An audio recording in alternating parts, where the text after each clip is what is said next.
chain of back. Yeah. So 5 or 6 tables is what we're looking at. We're thinking up to about 8 ones there. Yeah, that would be nice, yeah. I've got to give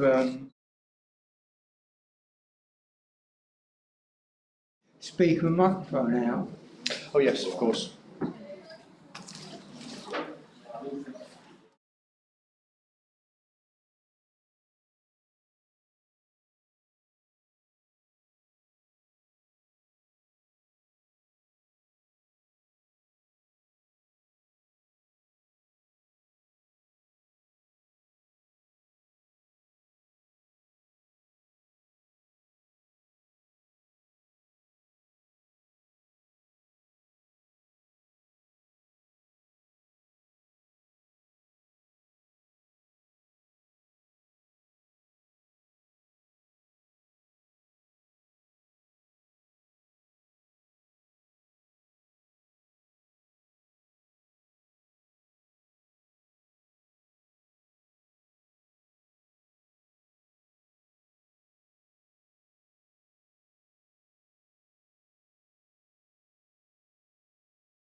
teach my kids that. I used to teach parenting. I used to teach a lot about choices and character.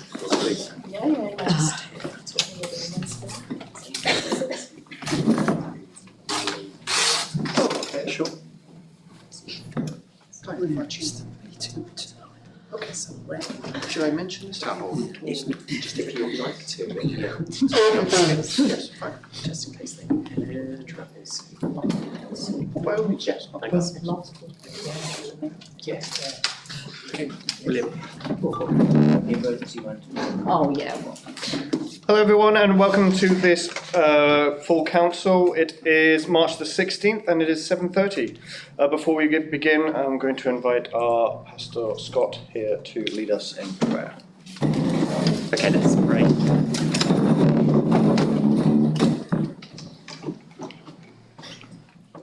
Lord, we thank you that we live in a country where there is democracy and freedom. Father, we know that so many people don't live in countries like that, and we thank you for the long history of democracy in this country. We thank you, Father, for those servants who give of their time to serve the community in this way, as councillors, as officers too, Father. We do pray that you would bless them with wisdom tonight as they discuss the town business. Help them to put aside personal preferences. Help them to make sure that they make decisions that are in the best interests of this town and the people who live here. Thank you for them. May you bless their efforts. In Jesus' name, amen. Amen.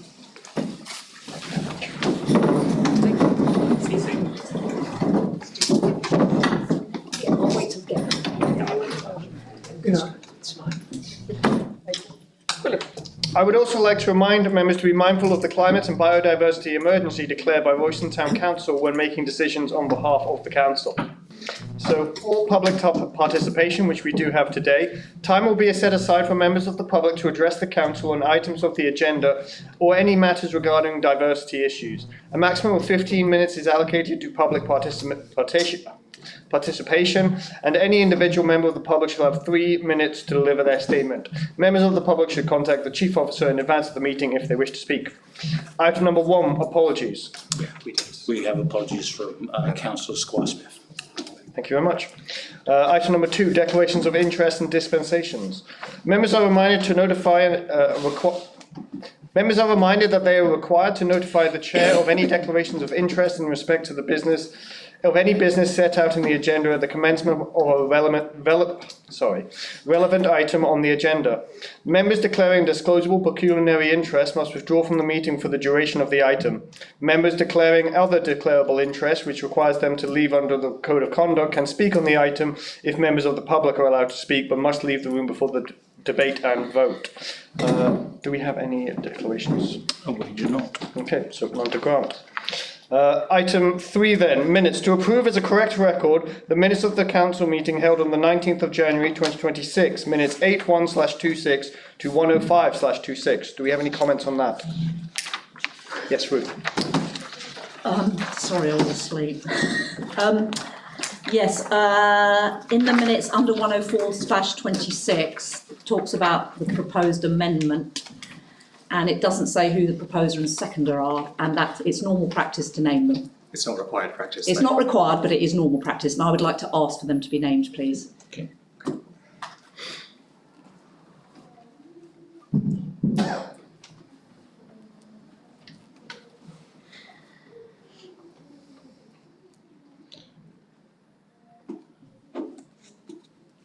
Cool, brilliant. I'll update it. Thanks. Yes. Do we vote on that? I suppose. Say I will update it at the end of the meeting and Luke can sign it then. If that's okay. I'm happy to accept the amendments, the minutes Okay. with that amendment. No, I think Yes. there is one. I think there is one other one. If you compare the minutes to the agenda, the agenda said that I had given about to do with the museum. as item 2. Councillor Beardwell and Councillor Hall. I was in the same group.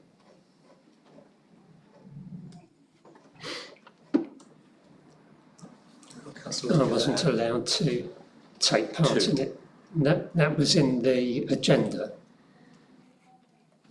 Yeah, so you made a Item request. Yes, item 2 declarations.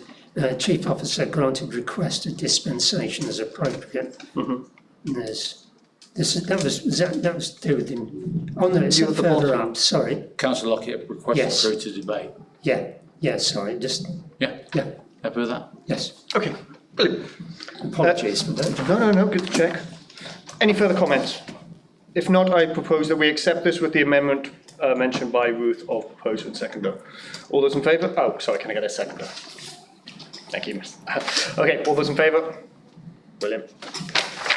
Motion passed. That was 3. Okay, item number 4, Jeff Stewart, Royston resident. Would you like to come up, yes, please? Come up, how do you usually do this? I don't know. It's entirely up to you how you want to Am do I it. right standing here? Seat. I've got a post here, and I'm sorry. To the We could go here if I'll you'd come like. out where I can be seen then, sorry. I'm assaulting people now. Right, so my name's Jeff Stewart. Sorry, Mr Stewart, I'll just let you know, I will let you know when there's 30 seconds left. 30 seconds then? yeah, Okay, that's why I 3 minutes panicked, from when is you it? start. Okay, all right. I've tried to time this to 3 minutes. Yeah, sure, sorry. Could you, We have the spot here if you wouldn't mind. This spot over here, just so you right? can be on camera. Camera. Okay, all right then. Well, my name's Jeff Stewart, and I'll stand. I have been a resident in Royston for about 20 years, and I want to talk about flooding. In 2006 and 2008, we experienced an extreme weather event. This meant a lot of rain fell on Royston in a very short time. Obviously, at that time, we were asking questions, the council, the water people, what's the cause of this? And 2 things have come out in the public record. 1, an extreme weather event which visited Royston, and 2, blockages due to inappropriate use of sewers. To this end, the council called a meeting and invited Paul Toville from Anglian Water Company.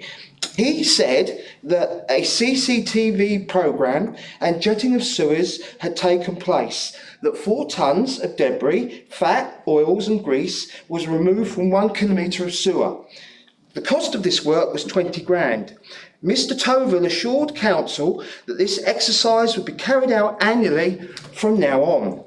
Now all was well, except of course in 2014 and 2019 exactly the same happened again. Melbourne Street was turned into a river, Queen's Road, Mill Road, Burns Road, Shakespeare were also flooded and turned into lakes. Councillors, isn't it time we addressed the reality of this? The hard work of Mr Toville didn't work. The data set shows that in August 2006, 75.5 millimetres of rain fell in 2 hours, the equivalent of a month's rain in December. In July 2014, 37.4 millimetres in 1 hour. That's equivalent to a month's rain in June in Royston. In August 2019, 40 millimetres in 5 hours. Plotting the floods across the 20 years, it emerges that the most intense floods are caused on a north linear, which is the Royston Town Ditch, the Victorian sewer built in 1887. And that leads me to the question. The idea of blockages has now been tested, councillors. It looks wanting. Our Royston sewage system is now becoming overwhelmed by a severe weather event which occurs every 5 to 6 years. 30 seconds. Did I hear my 30 seconds? That's good because I'm on the last line. The resolution of this may be more than 20 grand a year, but I think it's time you thought about it. Thank you for listening. Thank you very much.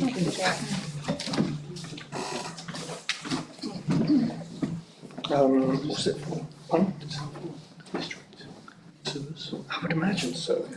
Should we? So you guys can discuss, if you have any questions, you can obviously ask and you can respond to questions Okay, sure. if you want to. and I can give you an update on the research if it helps. Okay, if you fantastic. want to. Sure. So anybody have any comments or questions on that speech?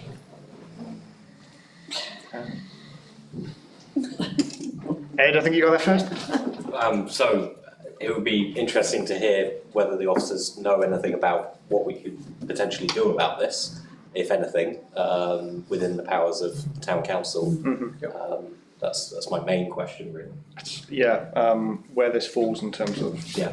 Do you have any information on that? I was going to say a similar thing. I mean, I absolutely concur with what you say. We're getting more extreme weather events, we're getting more flooding. There are all sorts of reasons for that. Surface water flooding is actually significantly increased because of people concreting over their front gardens to park. I was told recently that that's led to about, I think it was 30%, but please don't quote me, in Hertfordshire. And obviously climate change means that these extreme weather events are more frequent. I think if the water company is responsible for the drain, then we need to ask the water company to do something about it. I don't think it's within the powers of the town council personally, that's my view, but I'd like to hear from officers. Yes. Sure. Tim. Yes.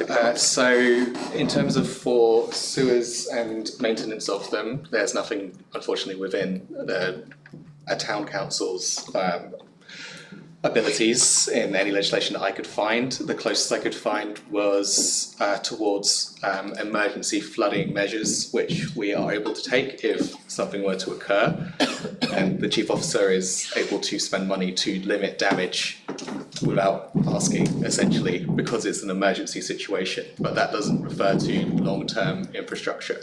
So I did go through quite a lot looking for any potential, but unfortunately, I think this is one for either the water companies or whoever looks after that, and I guess you'd look at North Herts or County, I wouldn't be sure, but that's all I could find.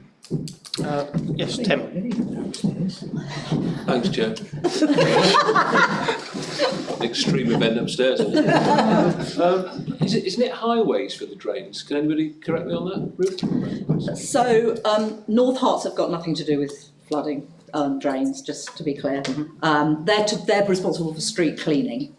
Herts County Council is responsible for keeping the drains unblocked, but North Herts are responsible for street cleaning. But Herts County Council are not responsible for the sewage system and the water company and the water infrastructure. That is a responsibility of the water companies, and actually Herts County Council have very little jurisdiction over utility companies. There's very much, we have very little influence over them.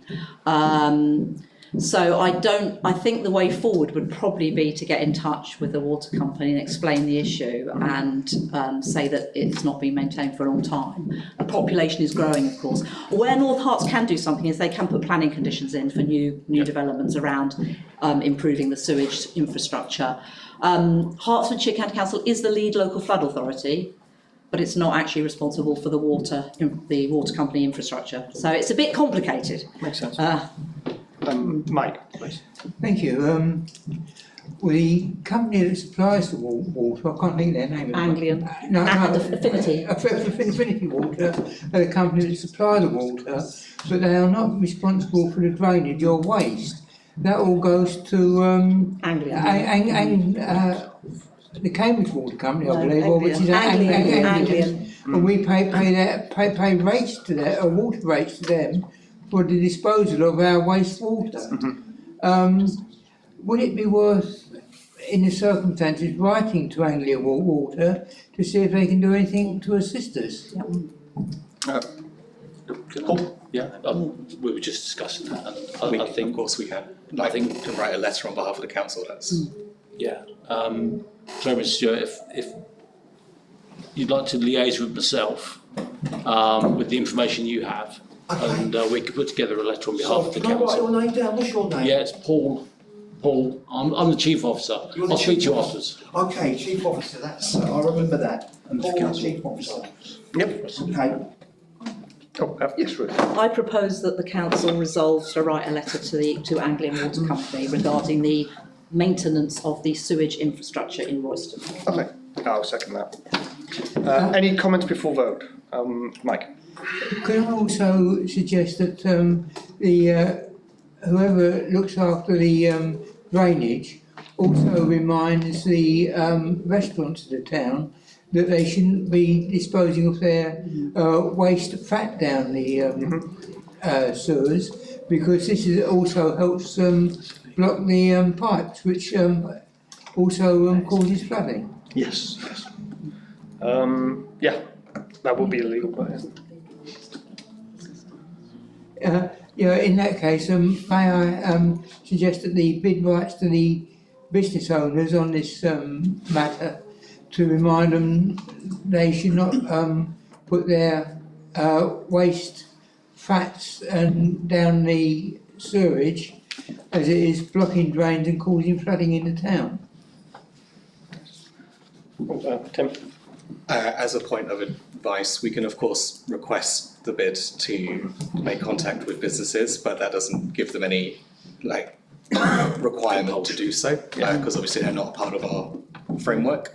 I would also caution that if we don't have any particular evidence and it's more speculative, that they may not be willing to do so. So just to set some expectations, we can, of course, if that's what the council wants us to do, make that request, but it's just as a point of information. It's understandable. Yeah. Councillor Johnson, did you have anything to add? I didn't come back to you, sorry. It's fine, you actually took the words out of my mouth, I was going to propose that. So, Okay, cool. thank you. Brilliant. Okay, so we have a proposal that's been seconded. Can we get a vote? All those in favour? Can we confirm if the amendment is part of it or not? And the amendment of... Also writing to the bid. Okay, yeah. Any objections to that amendment? Otherwise, I'll just roll into this vote. Okay, great. So the proposal seconded with the amendment. All those in favour? Okay, motion passed. Thank you very much. Item number 5, Royston Pickleball Club. Jackie, would you like to? Good evening. Hello, good evening. Hi Jackie, just Hello. get on, you know, 30 seconds. I don't think I'll be that long. Hopefully. Good evening. So I'm Jackie, I'm the chair of Royston Pickleball Club. Our club was founded in February 2025 from a committee of 4 volunteers, all keen to promote pickleball for its health benefits, its inclusivity, social nature and fun. All 4 members at our own expense undertook Pickleball England qualifications in order to introduce new players. And we've now risen to just over 120 members, and we host 8 different sessions a week at 5 different venues. As with all sports, the correct equipment is vitally important for gameplay and safety, and it quickly became apparent that adapting badminton nets did not work well. Pickleball nets are compact, safer, comply to regulation height and width, and are more stable and easier to assemble. Soon after we started the club, we held a tournament fundraiser which enabled us to equip ourselves with 3 nets, mostly for use at our Melbourne venue. However, as we now have several locations, it's become a logistical nightmare, ensuring that the correct kit is at the right location every day. Also, with growth comes much increased financial commitment to our venues. At now over £250 per week, meaning all of our current funds are required to ensure that we continue to meet that obligation. Therefore, we request a grant to purchase a further 4 nets dedicated mainly to our Bassingbourne session at the sports hall at the Village College. This would ease the burden on committee volunteers. Despite the fact that the club is a Royston club, we mostly do play out of town due to the lack of suitable available venues in Royston. The nets are vital in particular at this venue, as it's our largest and best attended session, and where we undertake the majority of our introductory coaching for new players. With thanks to the council for the recent Welcome to Royston event, it generated a significant amount of interest, and we now have a waiting list for beginners. The grant you're considering this evening would provide members and new players with the experience they deserve in all of our venues, and allow us to continue to grow and provide an excellent inclusive club with health benefits and social opportunities for all ages for the people of Royston. Thank you. Thank you.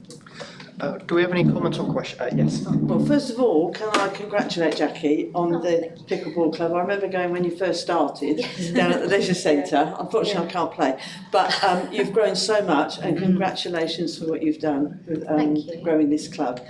Could I just ask, you're looking for venues outside Royston now, obviously, because you can't find venues That's correct. suitable. So, are a lot of the people playing, say, at Bassingbourn, at Melbourne, are they coming from Royston and They going out there? It's not that you're setting up a club for Bassingbourn. No, so No, it's- the majority of the players at the Bassingbourn, well, at all of the away sessions are coming from Royston to other venues purely because the suitability of venues in Royston and availability, unfortunately, just isn't there.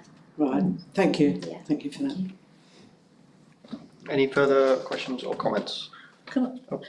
Yes. Sorry, thank you also. I mean, I think you've done an amazing job. You've obviously grown amazingly fast, and I too, you welcomed me to the leisure centre, and I it didn't really suit me pickleball, but I saw you guys having a lot of fun, and it's a very inclusive sport, which I think is wonderful. Are you still playing at the leisure centre? We are. You so are? we have the one available session they can give us at 8 o'clock in the morning on a Wednesday Not at the ideal. moment, which is soon to change to 9, so it does get a little bit better. Because when But I the came, rest it was is 3 fully o'clock. booked. It was 3 o'clock on a Friday, wasn't it, or something? Those sessions aren't run by our club, they're run by everyone active at the leisure centre. Okay. Yeah.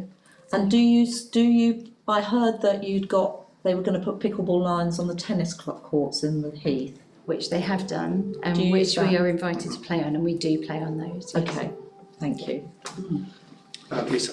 In that case, the new court that's been done over here, would that be any good to you?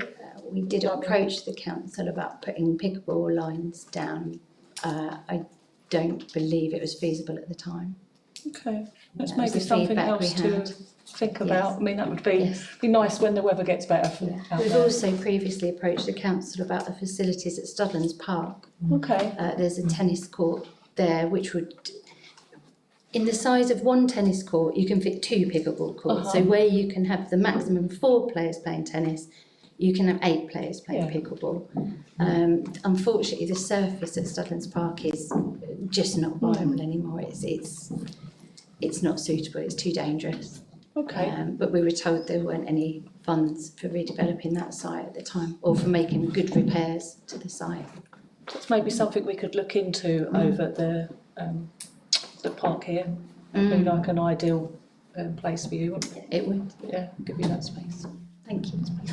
Councillor Johnson. I can't promise, but actually I've already got a bit of casework on the go, with a district hat on actually, but town as well, about Priory, and also we spoke about Studlands, didn't we, Ed? Yeah. It's something separate to the markings, but if you like, when I write to the officers concerned, which I'm going to do on Wednesday, Okay. I'll include that. And then we'll get back to you. I can't promise, but if you don't ask, you don't get. Yeah, that's true. And we don't have any publicly available free places to play pickleball in the town at the moment. Unlike other Letchworth, for example, have pickleball courts free for use on Norton Common. And I've got to say, you're in a bit of a pickle, aren't you? So I'll get back to you. Councillor Nutting. Thank you. I just want to say that as a council, we've discussed recently and historically the need for more activities for residents of Royston, particularly young people as well. And I think this is a fantastic way to further that effort. Yeah. Sorry, just one more. Moment. Are the nets that you get in, are they like pop-up nets, so like you can put them in different places to take? Yes, they're extremely robust. They come in a carry case, so we can take them to all different venues wherever we choose to play. We can take them along with us. So you just need a ground for them to be put Exactly. on. On that note, have you tried Surrey down at where Burns Road? Because they've got a big court down there. I live next door. Yeah. There's no court markings. Oh, okay. No, again, it's the thing of having the actual courts marked out. But it's something maybe that could be updated with that one as well then, because I know they're always doing different things. Yes. I think that has the training wall though, so I don't know whether there'd be a conflict of use. The council spent quite a lot of money on that facility there, which I mean, even Which if it was board just is for like that? a practice or something like that, you could, you know, just, yes, it's an extra yes. thought, isn't it? But, Yeah, absolutely. Any further comments? So I personally have visited the pickleball club on the Heath as well on a Sunday. Really a great place. I've seen the range of people who go there. It's not just young people, though there are a lot. It goes the whole way up as well. So as a way of making people in Royston more active and more healthy, I think it's a fantastic opportunity. And I would like to propose that we approve this grant application. Yes, Ruth. I'm happy to second that. Fantastic. Then all those in favour? Lovely. Motion passed. Thank you very much. Thank you very much. Thank you. Item number 6, Sarah from Royston Food Bank.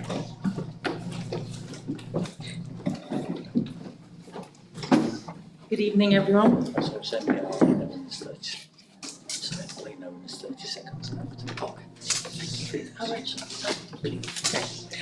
Okay, so I'm here representing the Royston Food Bank this evening.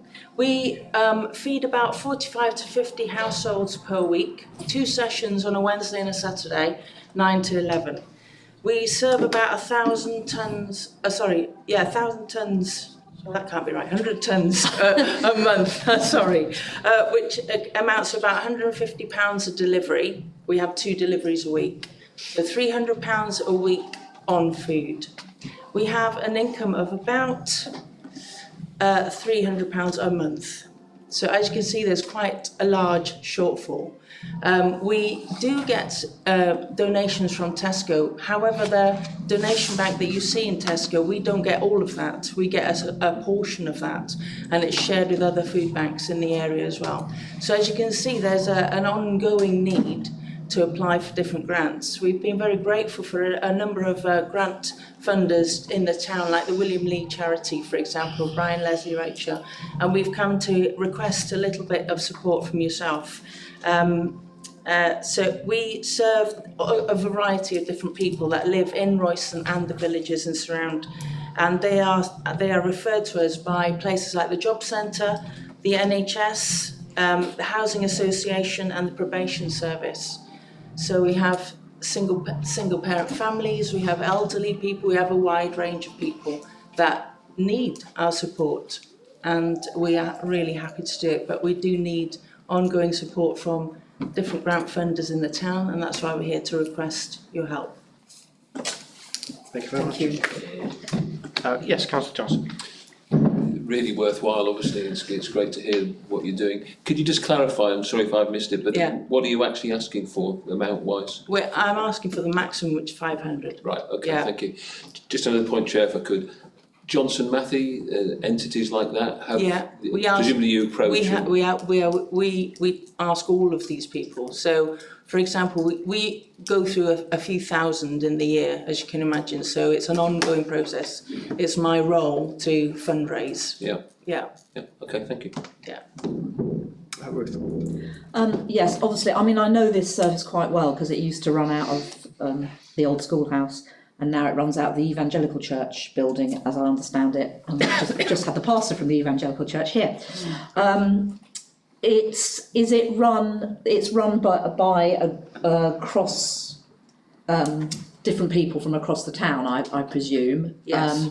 And have you asked all the other churches for contributions? Do they regularly contribute? Yeah, we have the Catholic Church are awesome and regularly give. Mary's involved in that. Regularly, almost every month, they bring quite a lot of food over. A number of different churches do donate, yes, absolutely, and different groups. So, yes, like the Royston Runners, for example, at Christmas. KJAR gave us loads at Christmas as well. So, schools, everybody recognises that we're in a cost of living crisis, and so there's a lot of generosity across the town. Royston's always been a generous town. Thank you. Sorry. Councillor Nutter. Thank you, Chair. We've got some generous singing going on upstairs as well. Just as a kind of point of clarification, I believe the grants policy we passed in January has a maximum of £1,500, even for non-registered organisations. Has this been discussed? It has got it is not 500, you're correct, 1,500, and in very specific registered use cases that the council can kind of deem to do more. It does say that on the grants policy on the website as well. It says, sorry, Chair. No, by all means. So to quote grant scheme point 2, section 2.2.1, volunteer groups registered or, not registered or charities, a maximum of £1,500. Yeah, registered, there's a case by case, that's what it said today. It says not registered or charities. But there's a part in there, I haven't got it up in front of me, for registered as well.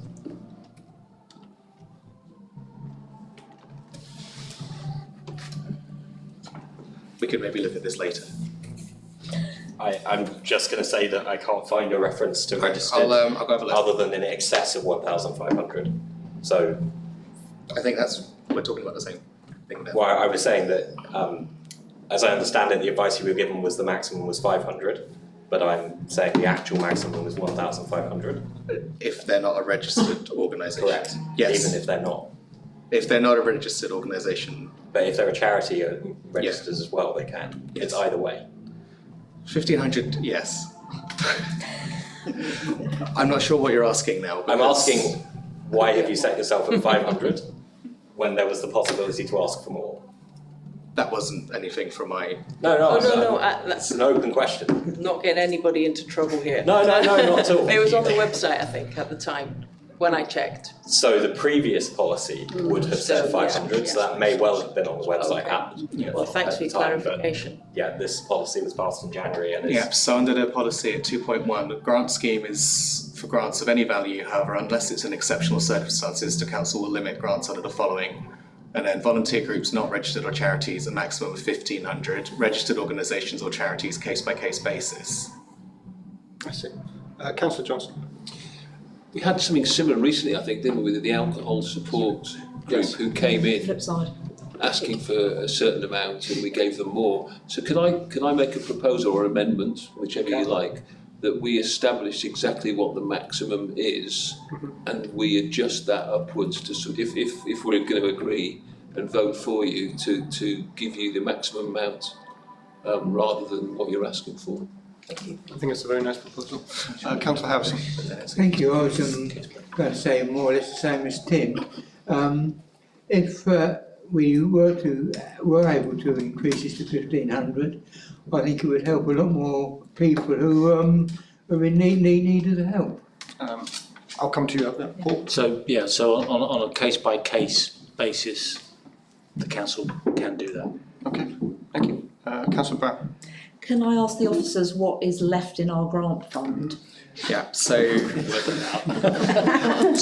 With our figures very quickly. So in terms of what's left in our grant funds prior to the new financial year, I believe it's, well, now about 3,000 to 3,500. The guidance we gave last time was incorrect on the basis that our finance officer had predicted everything that you were going to do.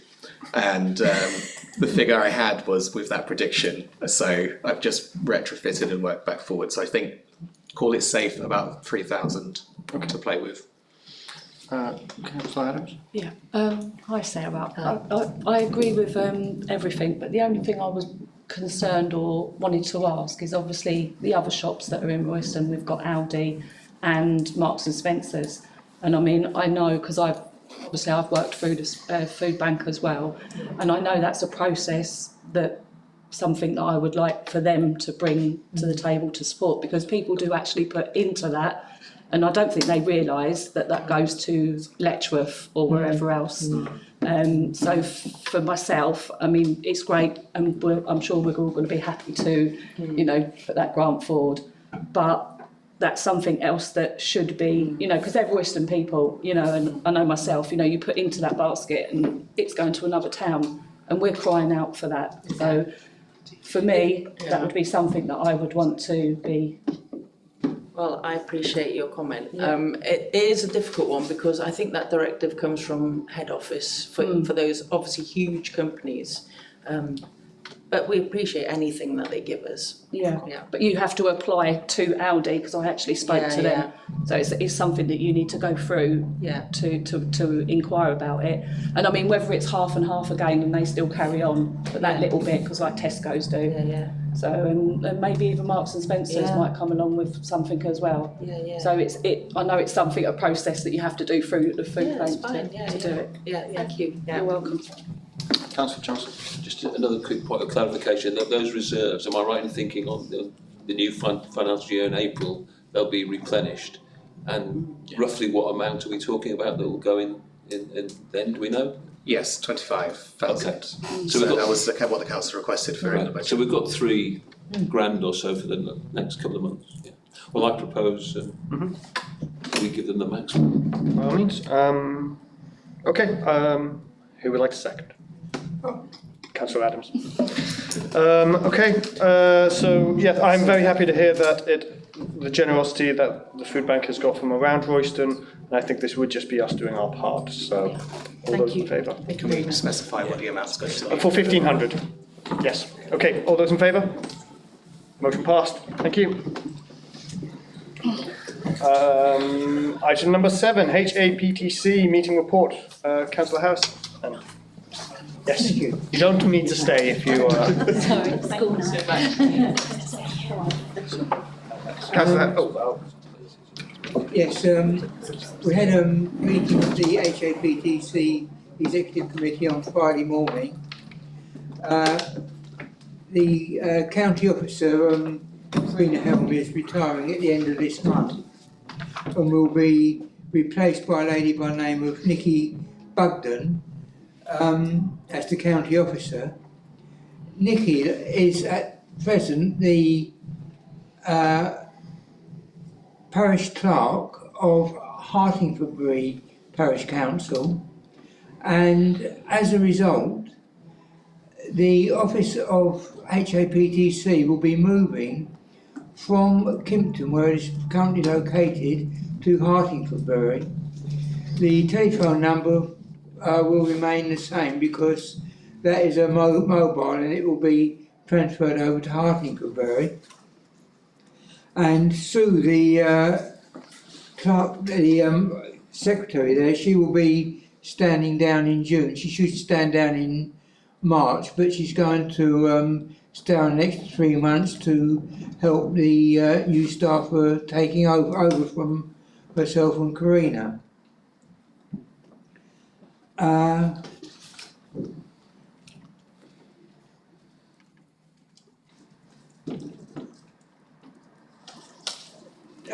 The ordinary training sessions run by HAPTC will continue as normal. Their next AGM will be on the 14th of July, but Sue and Karina will already be gone by then. It was suggested that town and parish councils should discuss in advance what assets they would be prepared to have transferred to them once unitary authorities are set up, because it is thought that things like the cemeteries and some parks could be offered to town councils such as us, but the costs are not known at this moment, and it is thought that it would be a good idea if plans were put in place to deal with such offers if and when they come in 2028. Okay. The meeting closed at 11:10, and I said my goodbyes to them along with Karina and Sue, as none of us three will not be there next year. Of course. Thank you very much. Do we have any comments on that? Yes, Councillor Freeman. Can I just thank Councillor Harrison for your attendance at these meetings? You've been doing it for a long time. 8 years. Thank you, and reporting back to us. So thank you very much on behalf of the council. It's interesting. We do read their emails when they come that tell us what training there is and who's doing what. But it's good that you actually have attended their meetings and brought these reports to us. So thank you very much, Councillor Harrison. You're welcome. And having been elected by this council to stand as their rep, I think it is my duty to carry out that duty to the best of my ability. Well, thank you. Thank you very much, Councillor Harrison. Thank you. I was going to say a similar thing, but can we put it on record? Our thanks to Councillor Harrison for his years of service on the HAPTC executive. Certainly. Any further comments? No. And a personal thanks from me, Malcolm. Okay, item number 8, proposal, backdating of pensions and temporary wage advances. It's the report from myself. Yes. Okay, so you've all had a copy of the report. I'll just very briefly go over some of the salient points. So the background is that the full council previously confirmed that the affected employees are eligible for LGPS membership on the 19th of January 2026. That was minute number 9826. And pension contributions were not initiated from the correct date, resulting in arrears that now require correction under the pension regulations. Won't go through the regulations. Financial implication, the employer contributions for backdated period will be payable by the council and drawn from existing staff budgets or reserves.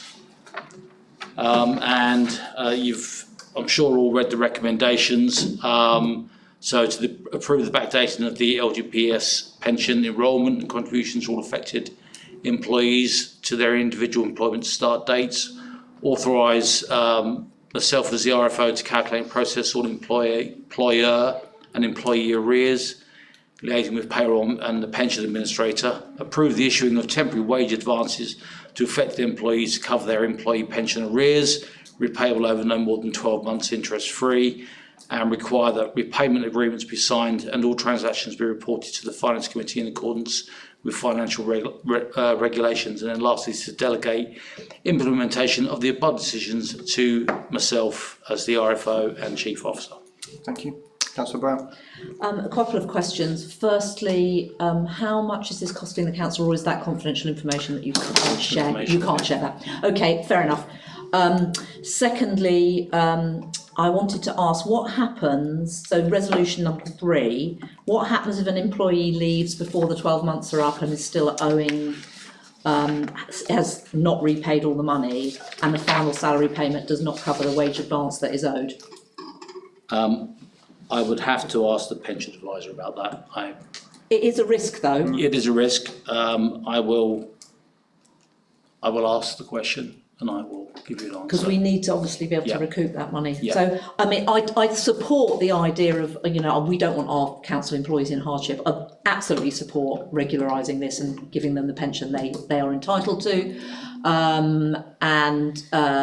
The fact that they can't pay all those backdated contributions in one go, lots of people wouldn't be able to do that. I absolutely support the idea of instalments, but we need to make sure that the council does get that money back. So maybe we can have a clause somewhere, if they leave within the 12 months having not repaid it, that they owe it to the council. I'm sure there is, given the situation and the advice we've had, obviously from the pension provider, I'm sure it's something they've thought of, but it's not a question I can answer right now. Okay, thank you. Councillor Harrison. Thank you. I agree very much with what Ruth just said. I think it is terrible that people have been working for us and are not receiving the correct pension. If they give good service to the council when they retire, they deserve the proper pension. And I agree wholeheartedly that the position should be corrected. Paul, can I just for clarity's sake, this was found to be an error from the previous administration, not this administration. So we found an error that relates to previously employees were told that they had to work for 3 months before they could join the pension scheme. And we've discovered that not to be the case, which is why we're now putting it right. Yeah, I appreciate that, but my comments still stand. Councillor Nutton. I'd just like to comment that this is a reflection of something we discussed at the annual meeting of one of the many things that we have been, well, our team now has been putting right, and for members of the public's awareness to call that out explicitly, as that's the relationship between what we said at that meeting and what we're saying here today. Councillor Johnson. If I could add to that, could we just put on record our thanks to the Chief Officer and Deputy Chief Officer for basically getting a grip of this very early doors and rectifying the problem. So it's really good, and many thanks to them for that. Agreed. Can we add the finance officer to Sorry, that? add the yeah, quite right.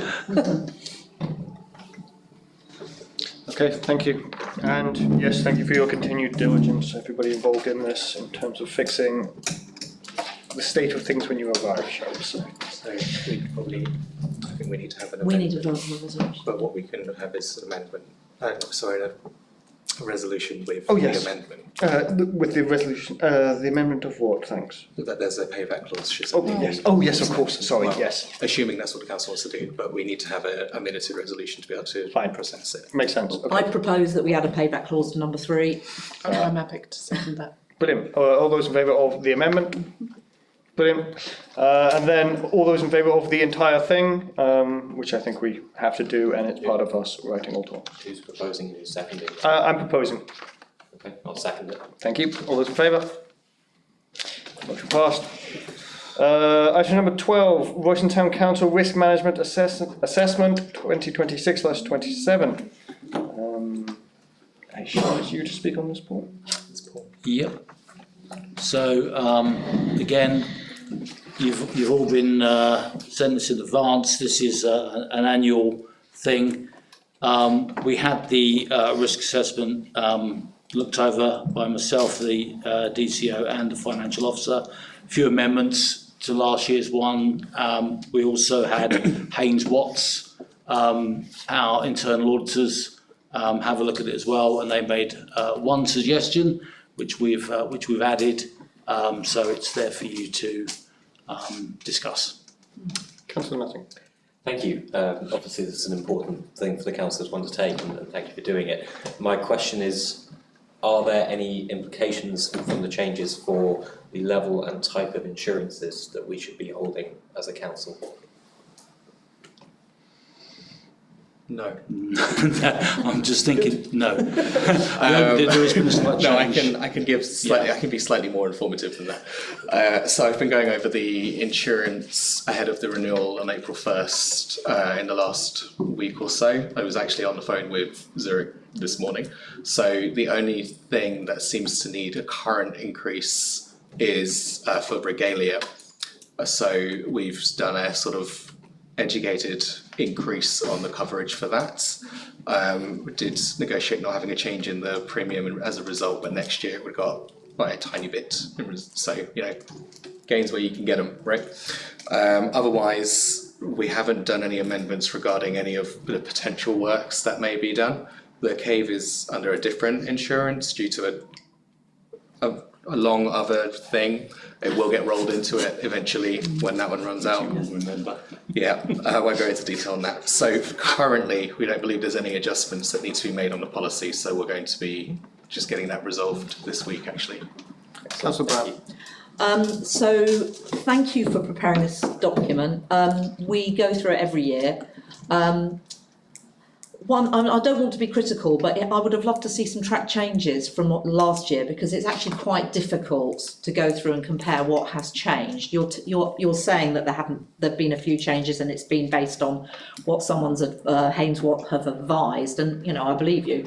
But it would have been nice to be clear about what those changes are, particularly given everything that's been said about things that were not necessarily done the way they should have been before. So it'd been really nice to see that. But other than that, I thank you for the work you've done on this and for updating it and making sure it complies. And I know Paul has a background in this whole area, so I'm sure you know a lot more about it than I do. So, I'm happy to sign it off, but it would have been really nice to know, to see a track changes version, to know exactly what has changed. Thank you. Tim? I've made a note to do that for the next one. Thank you. Councillor Johnson? And without divulging the how and where, are we, the new regalia is actually quite valuable. Are we satisfied that it's going to be secured and stored adequately, or do we need to increase the safety of that?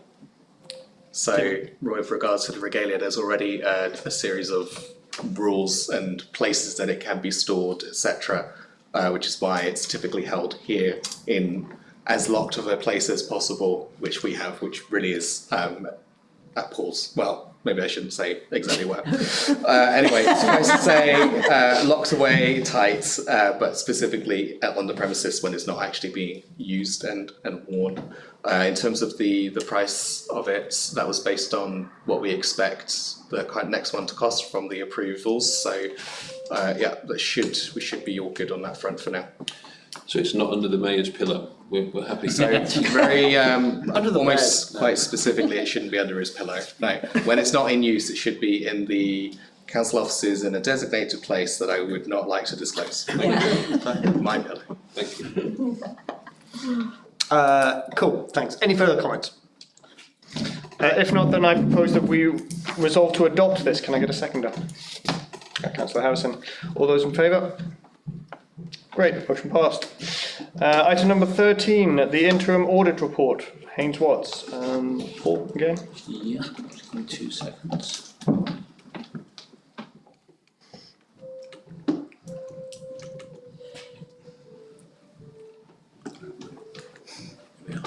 There it is. Bouncing folders. Anyone got a perfect pitch? Hope not.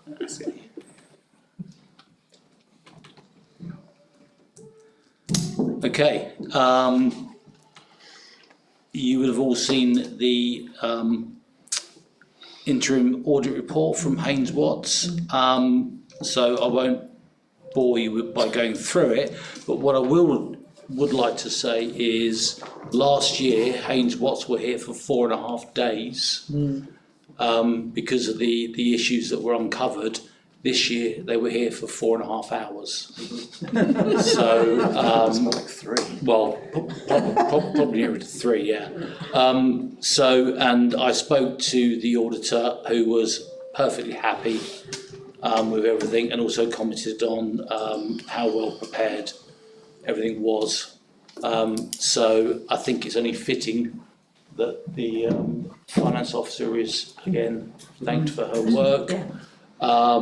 And yeah, it's a glowing report. Passed with flying colours was the exact phrase he said in the office. Councillor Nothing.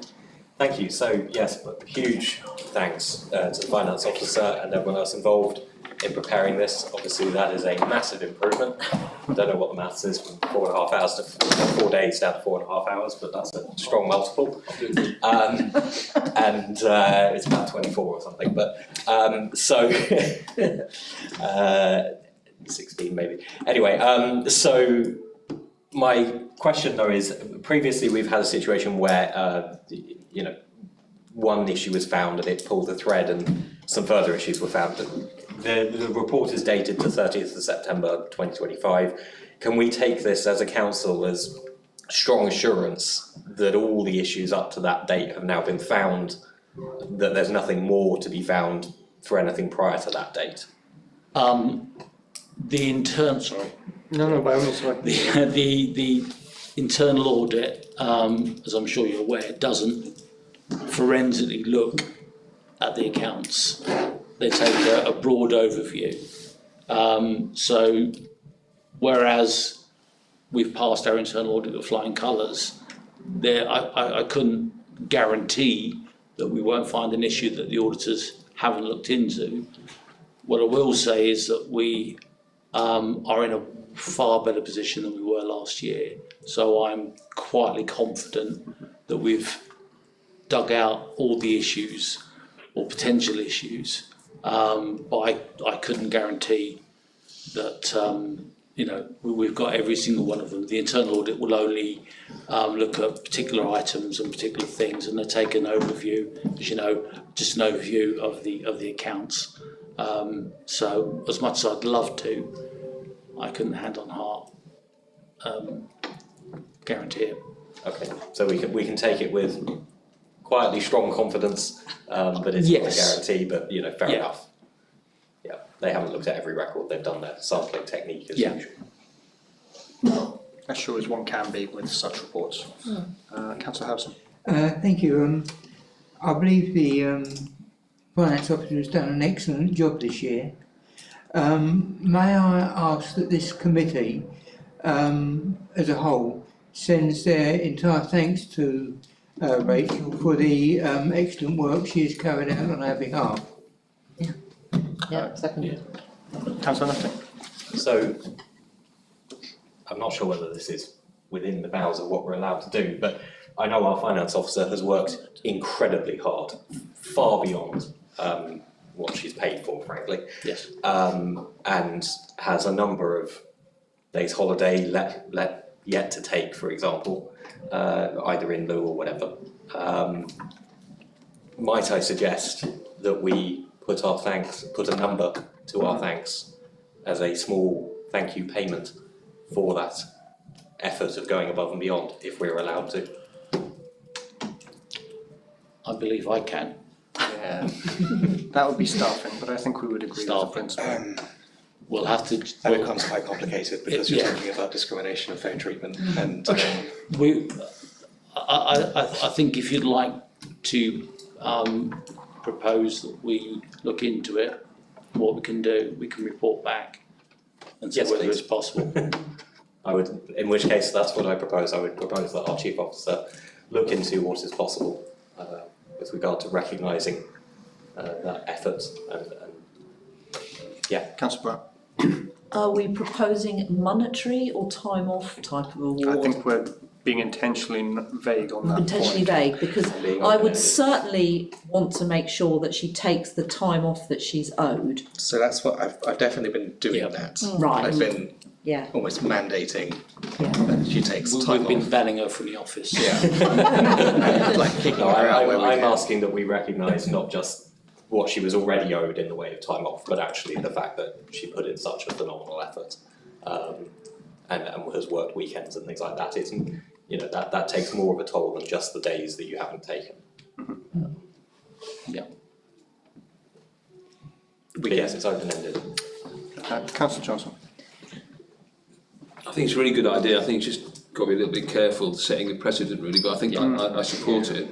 If you're in a position as Dep and Chief to work out what extra hours she's put in for no payment out of goodwill, then I would propose more specifically that she's paid that money.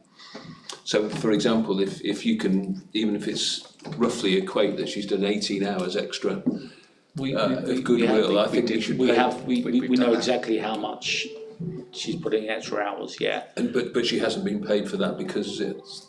Is that right? So, so in terms of our staffing policies, we don't have paid overtime. We've got sort of two approaches, if you like. One is fixed hours contracts where you've got time off in lieu. Yeah. The other one is 0 hours contracts where, you paid the hours that you work, but they're on a very different setup. Yeah. Can I clarify, Jen? Did you want to? Sorry. Oh, yeah. But I do have discretion, so I can convert time. Can I suggest that we stick with the proposal to look into it, but add an amendment that, or an addition to it, that if you can work out how much she's owed, use your discretion to pay her that money. That's what I would suggest. Councillor Brown. I was just going to suggest that the HR committee look into this. I know you're the chair of the HR, because we can't decide that here, but I think I do worry about the precedent and the discrimination. I absolutely acknowledge everything Rachel's done, and she should be rewarded and valued for it, but we just need to be careful around law and policies and so forth. So I would like it to go via the HR committee, really. Okay, on this, I think we do need to be very careful on what we say. So I would say that our heartfelt thanks are obvious, and that we should leave it up to Paul for any further things in his discretion. HR committee involved as well. Councillor Adams? I was just thinking something like a certificate or, that contribution towards, a little plaque or that kind of thing for her good work and, bringing everything back around. And we could make that something. Yeah, nice idea. Yeah. Councillor Harrison? Just a quick point. I believe Tim just mentioned the word 0 hours contracts, and I thought we'd actually ban them from the council. I thought we had to. Okay, so we have 2 members of staff that are on 0 hours contract. One, I'm going through the process at the moment of changing that because there is a clause in his current contract that gives him a guaranteed 15 hours a week. So that in itself makes it not a 0 hours contract. So I'm in discussions with CHRGS at the moment about changing that to a fixed hours contract. Our other member of staff doesn't want a fixed hours contract. 0 hours suits her, and obviously we don't want to lose her, but she needs and wants the flexibility to pick and choose the days that she can and can't do that fit in around her normal day. So although in an ideal world we don't have 0 hours contracts, in this particular case it suits that particular member of staff. Although I am also looking at getting rid of the cleaners, which is costing us a lot of money at the moment, and potentially using that money to take on another full-time caretaker that has the availability to come in the evenings as well. And that would potentially, that's something Sarah might be interested in. So that would then negate a 0 hours contract and we'd get rid of them as they are. But as it stands, what I'm saying is I'm kind of trying to work around it. But at the moment, we already have somebody on a 0 hours contract. We can't just let them go. It wouldn't be ethical. And she's doing a great job, and it suits her at the moment. So I'm trying to find workarounds. Oh, right, okay, thank you. Any further comments? Lovely, thank you. Item number 14, welcome to Royston report. Tim? Yeah, sure. So I've sent the report round in advance. I've got a printed copy if anybody wants to have a look at it now. But the highlights are that I feel like the event was very successful. We heard from the Pickleball Club just now how successful it was for them. In attendance, when we modelled using obviously slightly rough numbers, but we looked at the amount of raffle tickets that came through, the amount of children that came through at the face painters and other markers, and obviously we knew how many exhibitors we had. So we think we had at least 750 people in attendance at the hall throughout those 4 hours, which is quite impressive, I think, if I say so myself. In terms of the reception, anecdotally, everything has been glowing praise, which is wonderful to hear. I've asked both informally and obviously formally for any thoughts and feedback.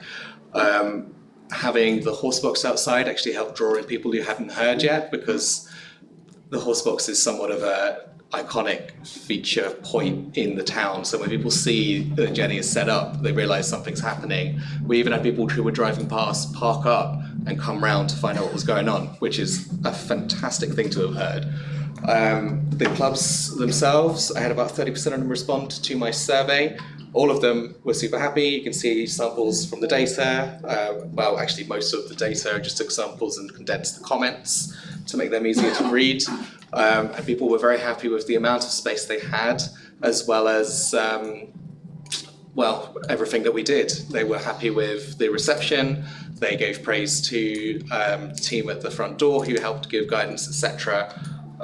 Combining tables as well, that was really well received, so definitely credit to Carl Philby, who helped an awful lot with how we were going to manage those tables. But yeah, overall I think very successful. We managed to come in under budget as well. I don't remember the number off the top of my head, I think it was about 160-ish under budget.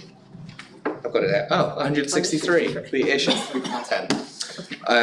So that was really great to see as well, because we, instead of spending the money on advertising efforts, we very, very aggressively went out and asked everybody to help us, and we had such an overwhelming response that we even had people coming from towns further afield to find out what was going on in Royston, and they used it as an excuse to have a day trip to our town, which is also amazing. So yes, any questions, more than happy to field them. I think if the council was to want to do it again, I think it would probably be a smart thing to turn into an event we continue doing. Yeah. Agreed. Councillor House. I must apologise for not being at that event, but at the time I had a chest infection and I was on antibiotics, so I hope you'll excuse me not attending that event. I didn't receive a note, Mike. To get a fit note. Sorry to hear that. Councillor Freeman. Can I record my thanks to the Deputy Chief Officer for organising, along with Carl Philby. I think originally, some months ago, it was Carl Philby's idea before you were probably here. Yeah, but really, your hard work and Carl's made it just an amazing event. There were so many people here, everybody enjoyed it. And I'd like to record the council's thanks to Tim, please, for what he did. It was a very good event. Everybody enjoyed it. They're already asking if they can have another one. I mean, it'll have to wait a while before you want to organise something like that. And to see so many people here, so many families, so many children enjoying themselves, and the businesses of this town that put the poster up, advertised it everywhere, on social media and around the town, and then supported the raffle with all those prizes. I think it was very good. So can we record thanks to Tim, please, for his... can you record your own thanks? Yeah, Thank that's a you, weird Tim. thing to do for me, but yes. For all the work you did. To me. And I enjoyed it. Yeah. Didn't we? We did serving the refreshments. Thank you. Thank you very much. I'd also like to point thanks to the councillors who actually were there supporting. I think obviously pretty much everybody came and supported us in some way, either serving drinks and coffees or helping us with the raffle, going around every single stall to gather feedback. I know Lisa and Ruth, you very diligently went to every single place, which was really appreciated as well. And our team as well, Jane Craft and Jane Mills. They both worked flat out, incredibly hard to help support the event. So big thanks from me as well. So thank you to them as well. Yes. Yeah. Councillor Johnson. Yeah, I'd just like to echo the sentiments. It was a really, really well-run event, and I think it absolutely should become an annual fixture now in the calendar. And just finally, I'd just like to commiserate with Councillor Harrison for missing the funniest jokes of the year. Councillor Nutting. Thank you. I mean, to echo the thanks that everyone's given to the team, but actually also to say I think there's a fantastic learning there, having the horse box outside for other events that we hold and also for what we do with the venue. Let's take that on board and think about what that means for how we demonstrate outside when an event is going on, even if it's not something where the horse box attends. Is there other things we can do to draw attention to what's going on in this fantastic venue? It's all part of the plan. Councillor Brown. So I wasn't very involved, but I did come. I didn't offer to help. I didn't do as much hard work as Elizabeth and Tim. But I think it was a fantastic event, and I just particularly thought the raffle was very well done. And the idea of doing it once an hour with Tim's terrible jokes and doing it upstairs, and it brought people. I mean, I don't know whose idea that was. That your idea? But yeah. That's a great idea, because I think one of the problems was getting people to go upstairs, wasn't it? So that did help. And also, I did speak to the two Janes, because I thought I presume they were the ones that were involved in getting the raffle prize. The raffle prizes was amazing. The number of businesses that had donated raffle prizes was outstanding. And that doesn't just happen. You have to go and ask them. And that takes a lot of work. So very impressed with that. Thank you. Councillor Nutting. Sorry, thank you for allowing me to speak a second time. I also want to say that notwithstanding staff cost for the time that you put into it, to achieve 750 people on a budget of, well, let's just say less than £1 a head is a phenomenally efficient event. And when we talk about value for money as a council, well, hats off. That's a good point. I should have written that myself. Final quick serious point. Well, I actually can't remember any event I've been to where the raffle was free. And so that, and I've got to be honest, I didn't realise it was free until we started doing it. I wondered how it was going to play out. So I don't know if that was your idea or not, but however we got to that end, it was terrific, really. And you know, the prizes were unbelievable, weren't they? Really, hats off to everybody. It was great. Oh, Councillor Adams. I'd just like to say again how wonderful it was. Obviously spent the whole day. I greeted most people that come through the door with Jane and Jane. We handed out, say, hundreds of like raffle tickets, and it was amazing. But people were actually coming in and saying, "Can we, like, you know, how much for like a raffle ticket?" And when we said to them, like, "No, it's free," it was even more of like a buzz for people to come in. It's like, oh wow, like no pressure to like come in, and that felt sort of really nice as well. So it was, you know, felt really generous and, you know, good for like the council to put that forward. So it was overall, I think everything was just, it was spot on. And like you say, can't wait to have another one. Because I mean, I think, you know, when that lady, I know I said to you, she come all the way from Puckridge and she had seen it on social media, and yeah, she was like, and I said, oh, she come all the way down. She goes, I just wanted to come and see what Royston town was about and everything. So then on that note as well, I got to say to her that we got the Mayfair coming up and, you know, other events that are happening in Royston. I said, of course, come. So that was kind of like my little bit that I put in as well, just to say that there was other things going on in Royston. So it was a really good link up, and yeah, it was really good. Yeah, just to sort of finish up, looking forward to next year, I suspect it will be even more successful because of this year. I think it was done very, very quickly, and we got a good response given the short space of time. We are looking at extending it into the other rooms as well, so we can get more tables in. But I suspect next year will be even more successful. So yeah, well done. Okay.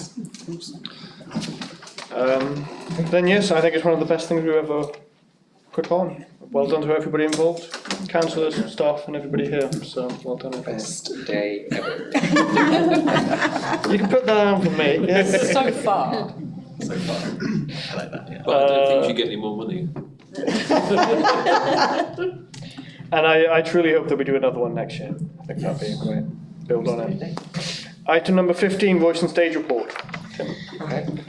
Me again. So, in the process of trying to sort Hall out so that we can start the Royston venue project properly, we've been talking to a couple of different suppliers and small companies, etc., to understand exactly what we need, but then also to get an idea of the costs. Initially, we of course felt it was going to be a bit less, and then we realised it might be a bit more, and then we realised it could be a bit less. So instead of it being as vague as that, I created this report for all of you.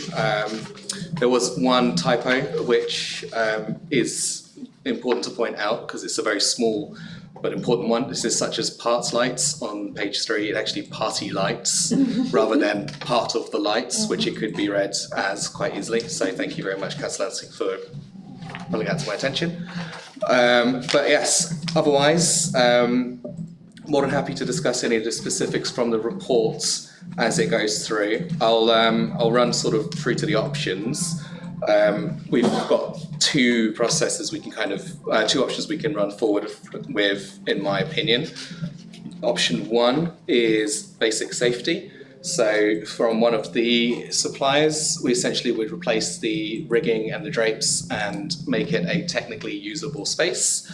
I've been consulting with local musicians as well who've got experience with different venues, sort of, I was going to say up and down the country, but more like down and down the country, all the way down to the coast. And they were very excited at the prospect of the space itself, but recognising it needs to be made safe to use. The pro of that is that it would be a lot faster and we'd be in a position where health and safety was no longer a concern. The con from that one is that to really achieve what we want to achieve, for example, enabling the local CADS group, etc., it wouldn't do that in the initial step.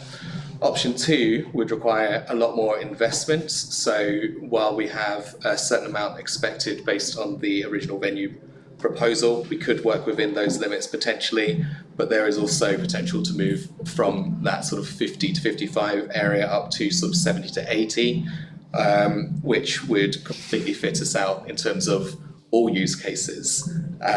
So this would depend on what the council wants to achieve. But if we wanted to do that, we'd have time to sort of decide on that brief, because based on our financial regulations, we would need to do a formal tender process, whether that was a physical one or an online one, either way. But that would be my recommendation. If that's what the council wants to achieve, that option 2 would be the way forward to do so. Yeah, that's the short version without going into all the details on the spot. I'm more than happy to field any questions as best I can. Thank you. Councillor Nutton. So, first off, thank you for preparing this report. I know we've had quite a few meetings to get to this stage.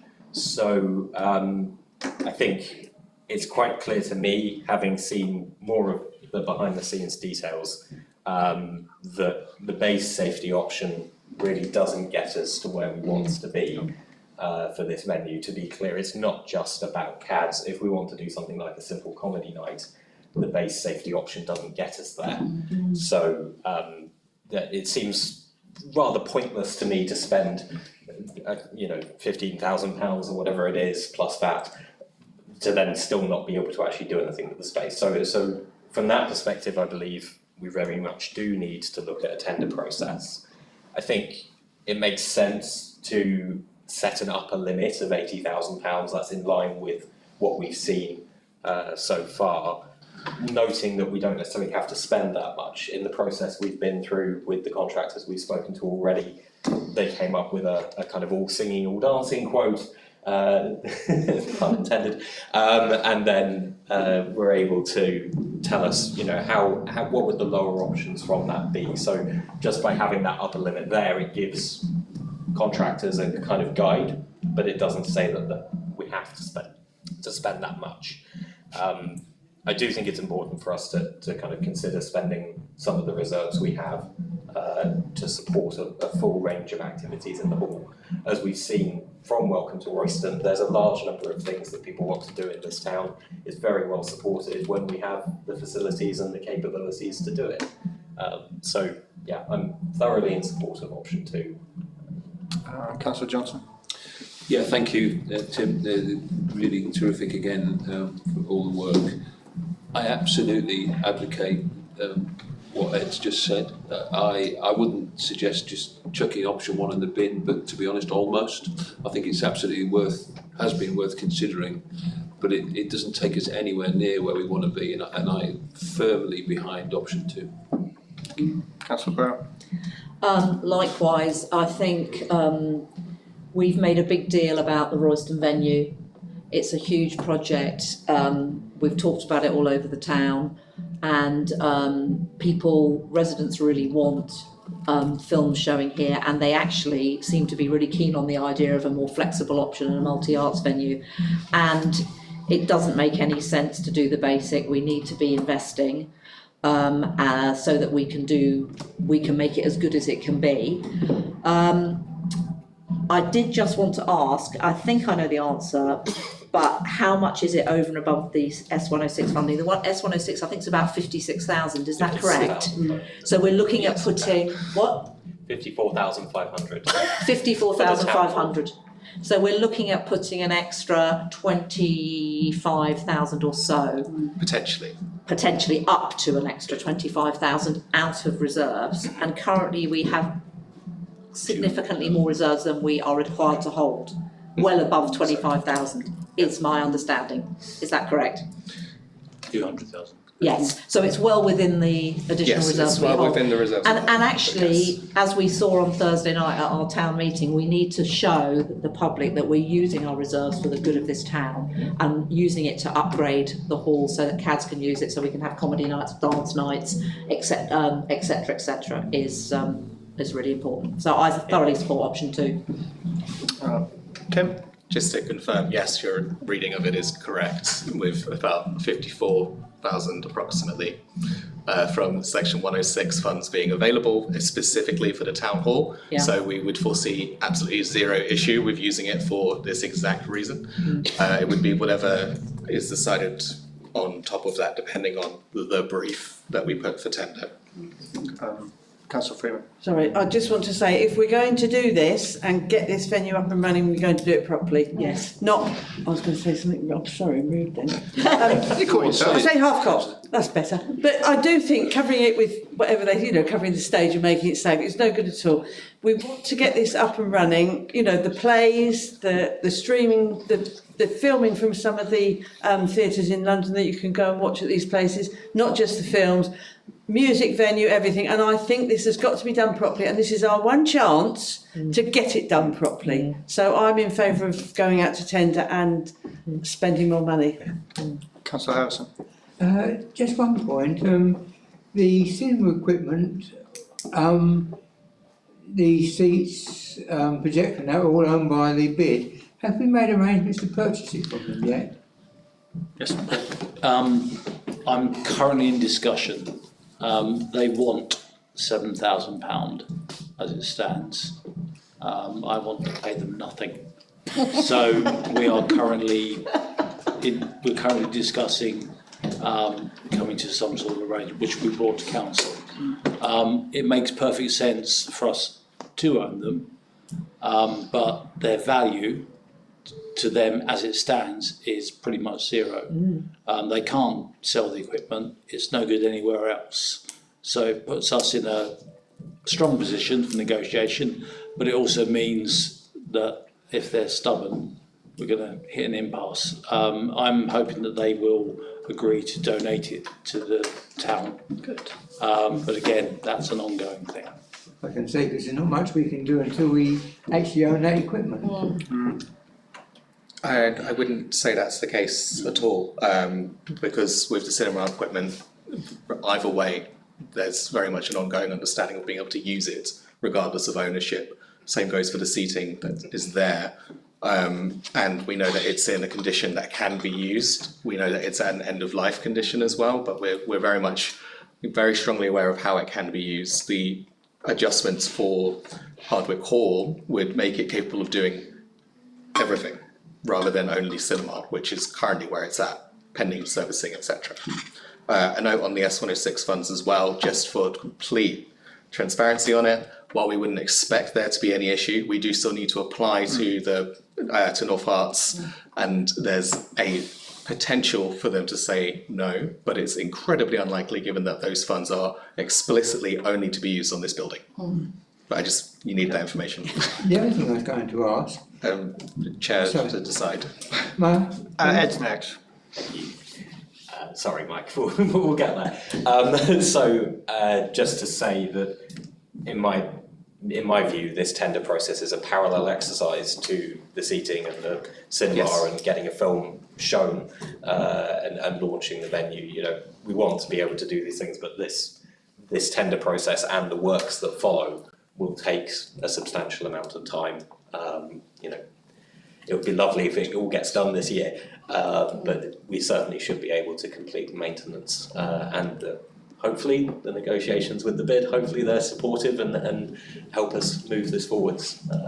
Thanks. Councillor Harrison. The only other question I was going to ask, besides the entertainment side of the hall, has anyone considered the possible use of it for conferences to local car companies?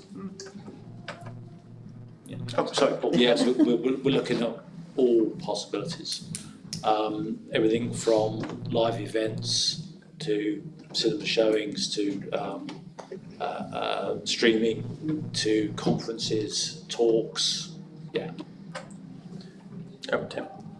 to give some more context on that front, while we're obviously still in these, as Councillor Nutting rightfully said, a lot of these things are parallel processes. So as I mentioned very briefly earlier, I've been discussing with Revolution Records in town, who have various connections to musicians. They do very small, intimate gigs inside their shop sometimes, but that means that they've got connections to people as it spreads out. So they're very much on board to support us and help us very, very strongly. They're very excited about the project. So in terms of music, we have some direction and some connections there, which we're already sort of developing.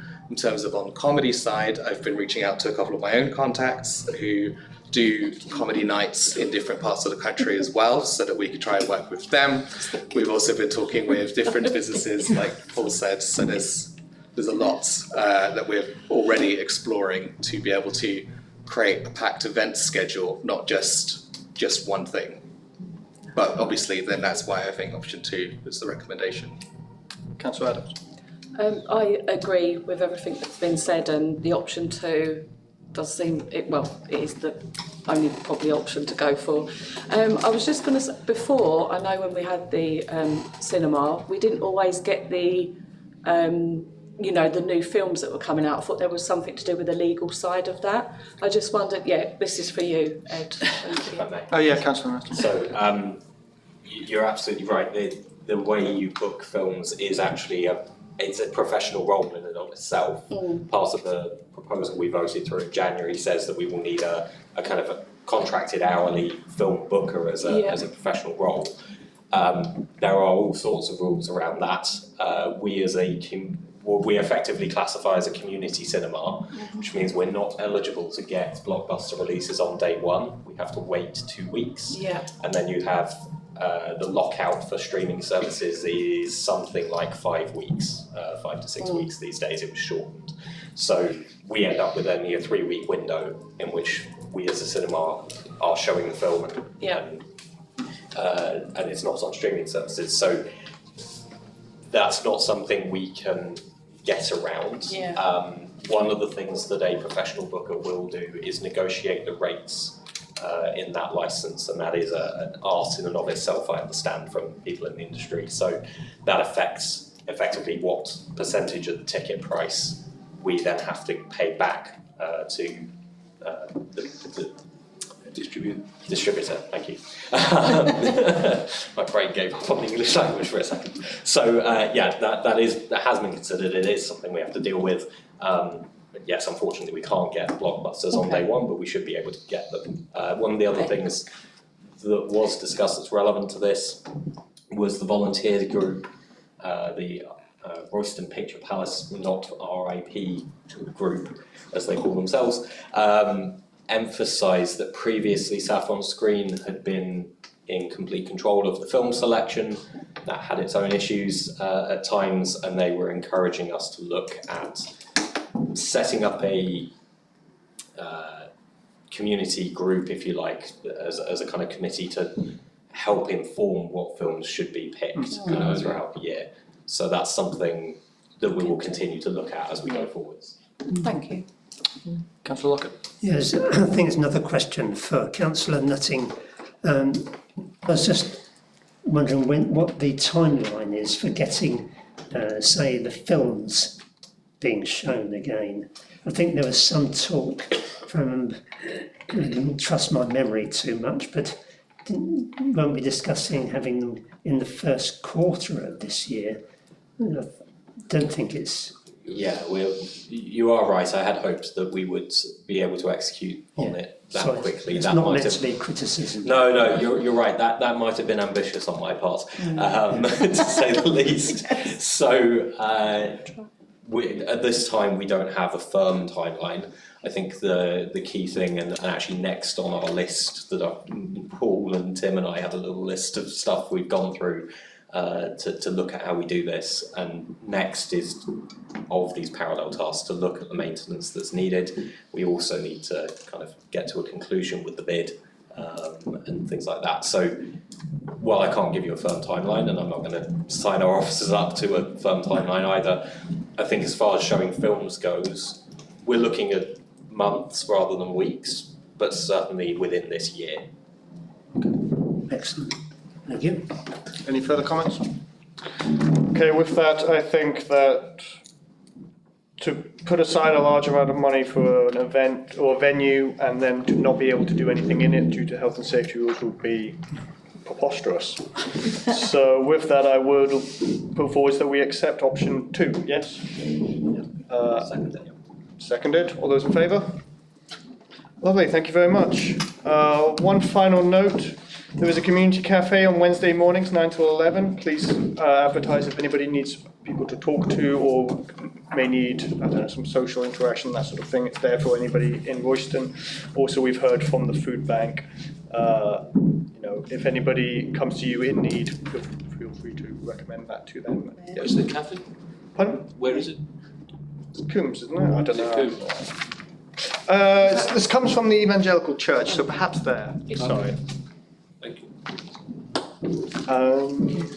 And with that, end of meeting. Date of next meeting is the 26th of May, 2026. Thank you all. Just before you all go, may I remind everyone there's a mayor's quiz on Friday, 7:30 here. say. And if